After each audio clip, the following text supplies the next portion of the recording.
Bhavnagar LCB એક પછી એક ગુનાનો ભેદ ઉકેલવા માંડી છે। આજથી 3 દિવસ પહેલા ભાવનગરના સિહોર નજીક આવેલ પેટ્રોલ પંપ પર મારામારી કરીને લૂંટ ચલાવી નાસી ગયેલ આરોપીને આજે ભાવનગર એલસીબીએ દબોચી લીધો છે।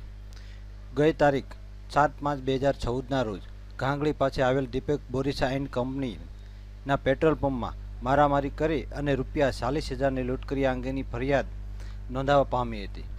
આ ફરિયાદના આધારે ભાવનગર એલસીબીના સ્ટાફના માણસો ગુનાવાળી જગ્યાની મુલાકાત લઈ પેટ્રોલ પંપ પર લાગેલ સીસીટીવી ફૂટેજનો અભ્યાસ કરી આ ગુનામાં સંડોવાયેલ ઈસમને શોધી કાઢવાના પ્રયત્નો ચાલુ કરી દીધેલ।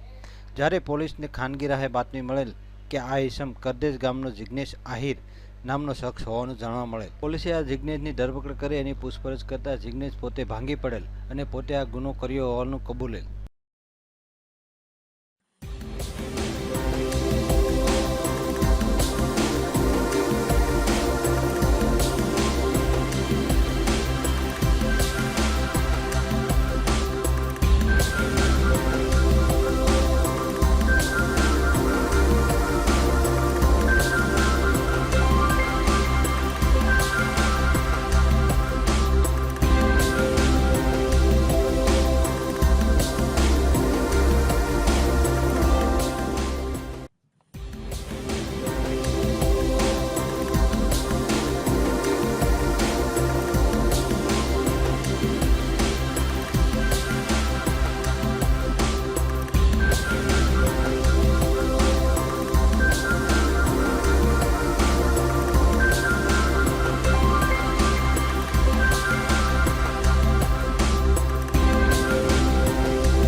રોજ ગાંગડી ખાતે આવેલ ઇન્ડિયન ઓઇલના પંપ ઉપર આશરે 12:30 વાગ્યાના સુમારે એક મોટરસાઇકલ ઉપર આવેલ ઈસમે પેટ્રોલ પંપ ઉપર તોડફોડ કરી અને ₹40,000 લૂંટી લીધેલ જે બાબતની ફરિયાદ સિહોર પોલીસ સ્ટેશનમાં નોંધાયેલ। જે ગુનો ડિટેક્ટ કરવા માટે પોલીસ અધિક્ષક શ્રી ભાવનગર દ્વારા એલસીબી ટીમને સૂચના આપવામાં આવેલ।